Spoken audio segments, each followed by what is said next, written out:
Hi, I'm Marc Chooljian. I work with Tekla Labs, which is a volunteer organization of graduate students at UC Berkeley. And what we work on is we try to make information available to educators and scientists and hobbyists to build their own research-grade lab equipment so that we can overcome the barrier of access to lab equipment that oftentimes restricts people from doing science.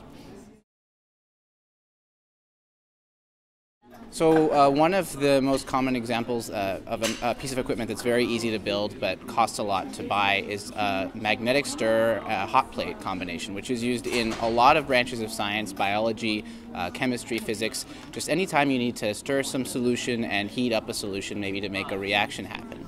And it's a very simple piece of equipment that you can build for around $30 US, but it costs upwards of $350 to buy one of these. So we have a guide for a magnetic stir hot plate that's on our website that's quite easy to build, and you get a nice little electronics lesson in the process.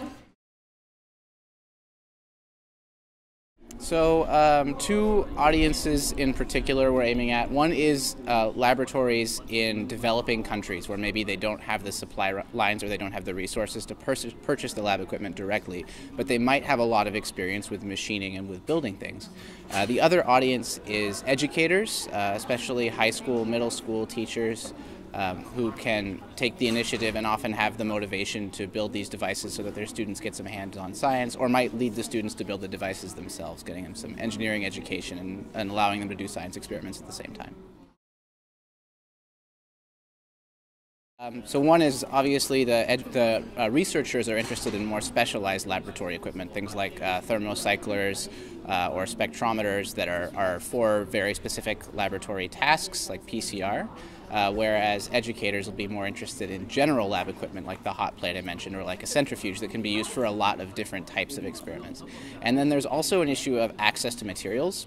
So if you're talking about a researcher in a developing country, they might not have access to things like 3D printers, like Arduinos. It might be more difficult to get those things. So while that is certainly within the reach of an educator, and educators love using that kind of equipment, when you're designing something for use, say in South America, you might have to design around some of the typical do-it-yourself tools that we take for granted. Well, I think a lot of people are intimidated by science, and a lot of people refuse to learn science because they believe it's something that is for a special group of people in universities. And I don't think that's true. I think that science isn't any more complicated than learning to appreciate literature or anything like that. And having people who are less intimidated by science, who get there by doing science hands-on, makes for more educated people and more appreciation for science in general. And that helps us scientists out as well. Well, I think more education with hands-on science earlier in life. More lab classes where you do actual experiments and you analyze the results and you get real data. It helps bring some of the mystique out of science instead of just learning it in a classroom as knowledge that has been magically obtained from somewhere else. Well, we host competitions pretty regularly for people to submit designs that we put some nice prizes up, or you can simply go on our website and sign up for an account and submit your own designs or review designs that are already on there.